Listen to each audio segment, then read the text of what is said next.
Driest place on the planet, floods, 9 feet of snow in the Alps, volcanoes erupting, and the soul of humanity hollowed out.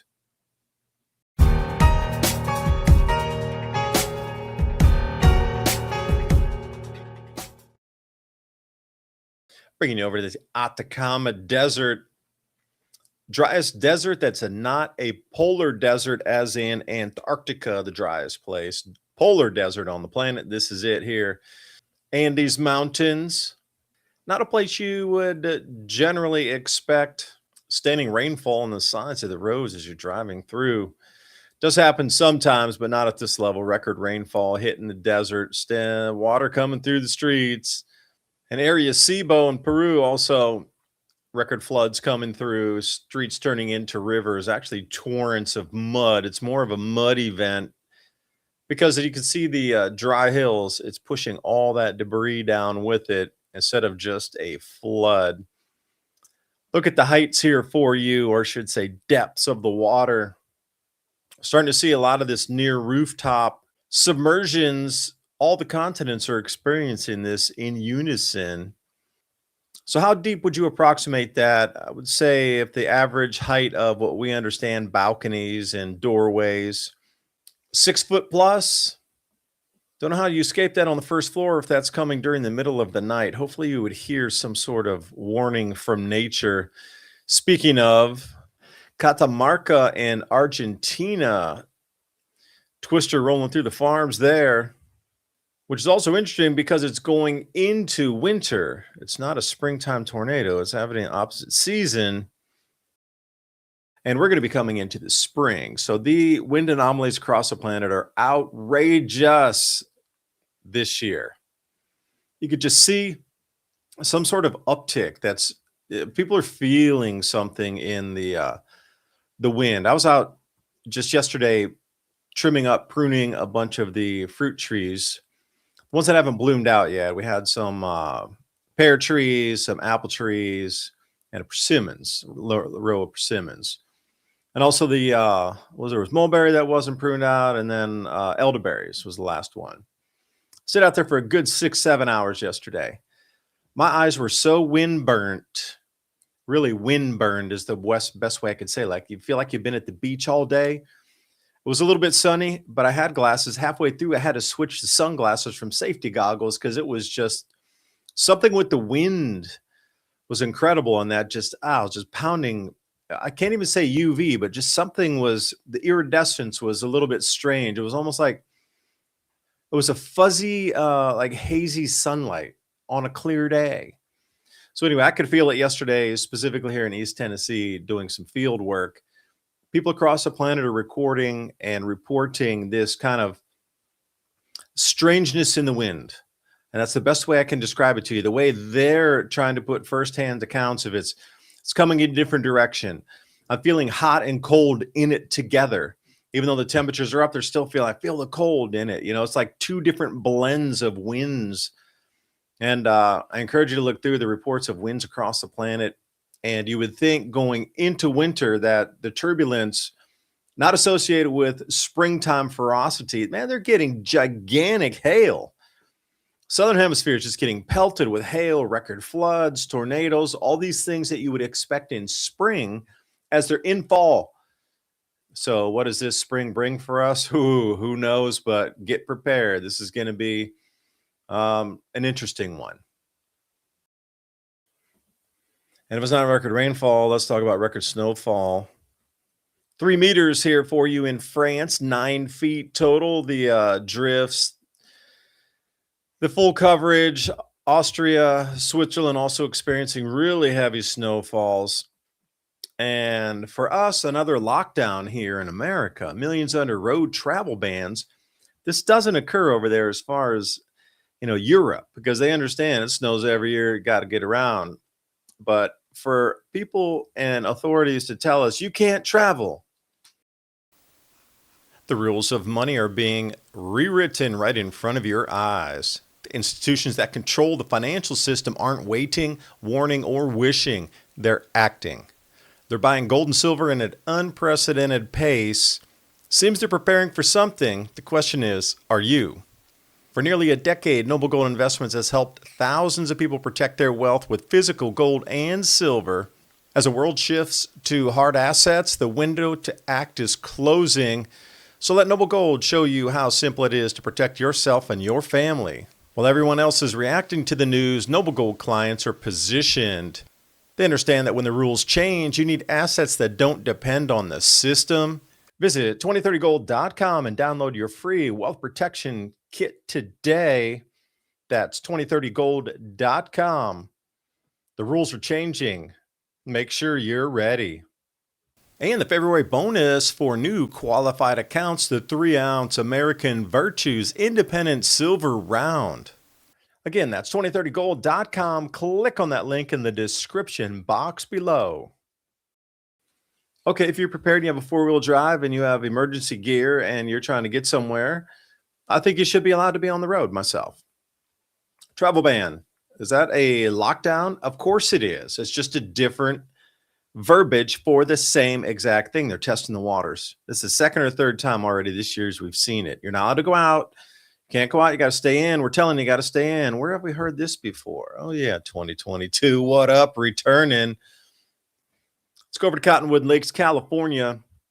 Electroverse putting this one up over on Substack. Thank you, Cap, for letting me borrow the slide here.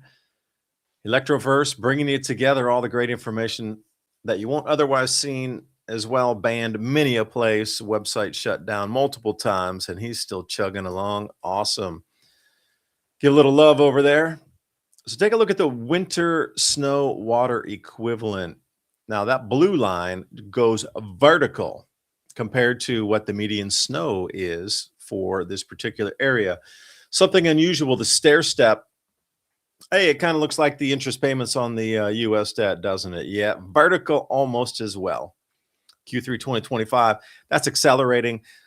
National debt just piling on, and the interest rate piles on with that. Those of you who have credit cards, I think you know what I mean. It's all about the composition and these islands as well. Volcanic. This is the Azores for you. Check out the crater within the crater within a crater. I see 3 craters.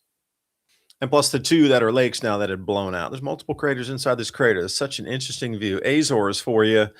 Bringing it because somebody has pointed out, if you invert a couple of these old source maps, instead of looking at them north-south, if you look at them south-north, then they actually overlay in certain, say, geographical representations of what could have been for a lost sinking continent. Now, that subsistence, something else would have rose on the planet or have risen. This oblique spheroid that we live on, if an area is going to go that far underwater, thousands of feet down, well, something else is going to rise up thousands of feet. Hey, wait, Andes Mountains, anybody? Just saying. Because now they're telling us Stone Age symbols may push back the earliest forms of writing. Okay, I'm used to cuneiform going back and further back, pictogram, iconography to represent different figures and that sort of thing. I've seen something like this from Russia with the same type of woodwork going back 10,900 years, but this one, mysterious signs engraved on an object, reveal that a form of proto-writing may have been used in Europe 40,000 years ago. Tens of thousands of years before, well, we believe that there is an emergence of a full writing system. Why now for this article, might you ask? And I'm going to ask the same thing because now we're seeing we should redate the pyramids construction. That made it for a while too. Oh, now we need to readjust our portfolios based on a possible alien invasion from the Bank of England, of all people, to say that. Now we got this proto-writing system. Oh, it could be 40,000 years old. You know, there's just been this bevy, and I'm going to say the last 3 to 6 months of mainstream news coming out. And then when I say mainstream news, I'm talking BBC, NBC, ABC, Fox, everything you can see over in Asia with Channel News Asia and these sort of things. Al Jazeera, from the whole gamut everywhere, even Reuters, RT, telling you to look at the past in a different fashion, that we need to redate everything that we possibly knew about humanity. So why is that? What are they trying to tell us? What is the reason for the messaging on these articles? Because generally this type of information, as little as, under 10 years ago, would be buried barely seeing the light of day. Only through peer-reviewed research and publications would it come out, and that's generally not the normal normie consciousness that would pick up on that. So now I'm looking at it going, multiple after multiple after multiple of these articles saying, hey, we need to look at the history in a very different light now. It's approximately 30,000 years older. They're telling you to redate the pyramids at somewhere around 18,000 years for construction. And if you haven't heard about these articles, I encourage you to look up just redating the pyramids, construction dates. Now we got to redate the entire writing system. What else are they going to tell us now? That there's a different species of hominid that's still here around the planet or was prior to us? I mean, something's going on that they're getting, and they never let this out. At least this is my own, assessment of it. These types of articles are a warm up for something that's coming later. Financial news warms you up for something that occurs months or years in the future. Hollywood does it. They've been doing it since the robots in the 1950s and 60s, flying saucers, UFOs, and now there's disclosures coming out. It only took 50 years. But what do? They warmed us up in the movies first. They had to condition you that, hey, alien life's possible. Robots are possible. Now what do we see? AI's outsourcing everything. Robots are actually in and around our homes, walking around now. Not the big clunky round donut ones like Danger Will Robinson kind, but a little more nimble. And now they're asking us to redate all of human history by tens of thousands of years. So wait a minute. If they start our modern human history at around 8,000 years or so ago, and they're telling you we need to redate that thing of 30,000 past that, where's the missing 30,000 years of history? And was there a prior civilization with way more advanced technology than we have today? And they're going to unveil that. And that's the reason we're told to redate everything and question all the dating of everything in history going back to prehistory. It needs to be thrown in the rubbish bin. We need to look at it way harder and way different. There's writing systems now. It's just going to be another way for disclosure to come. And then this advanced technology is going to pop out from the woodwork. Oh, wait, is that alien tech? Was it pre-civilization tech? Whatever. It's coming. You know it is. They're softening us up for this new power generation system or new systems. Well, AI, can you try to, soften somebody up and get them ready, like cognitively to adapt to AI? Yeah, they've done it through computers. How? In the spaceship. Since the 1970s. We're here at that point now that whatever you saw in science fiction movies of those incredibly powerful computers in those spaceships running, that's where we sit today. That would have spooked everybody if it had occurred so quickly within 10 years in the 80s. But here we are. How quickly are they going to bring out the tech that's going to spook a lot of people because it's going to be so advanced? We have to. The volcanoes are starting to erupt. Need to get it on the quick there if they are going to bring it out for us. I hope they do. We need it. We need to bring this place back into some sort of stasis. But those two people way out there in the crater rim, I don't know how long they're going to be around. That's pretty sketchy in my opinion here. Looking at that. You got that tufa coming down. That's hot. Unbelievable. And they're sitting there. Again, danger assessment is probably like a -5 on this one here. But anyway, looks like fireworks. Yay. And another terrifying scene here. How would you be able to trying to put this out? Or, I would be, trying to keep everything wet around me too, so I could survive, get under that water. That's going to burn around you for a very long time. It's going to get hot. But, nature's resilient, as is humanity. Perfect example right here. Nothing lets go without a fight.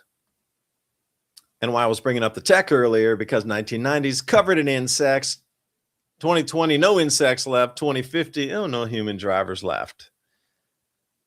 And we do see the reduction of all human need for even labor now. We are seeing the end stages of the stateless, efficient capital hypothesis as the wild goose chase for lower costs of goods has hollowed out the sovereignty of nations and hollowed out the soul of mankind. Added that extra sentence there for you. But Japan, at least they're trying. The symbiotic zen between high tech and nature. Welcome to the new world. This is the new normal right here. I do appreciate you watching. Thank you for your valuable time.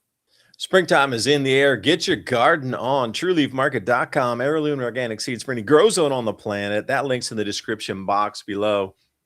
Just endless amounts of possibility. Put your imagination together to get the types of foods that you like to keep your body humming and well balanced with that nutrition. Grow it yourself. You know where it's coming from. You know it went into that food, and that's the most important thing. So every purchase you make helps keep this channel on air. And I appreciate every single one of you joining me for this. And please share this discussion with others. Share it through your social media. Throw those links because the algorithm's none too kind here on sharing it around YouTube itself. I'll see you next time. Bye for now.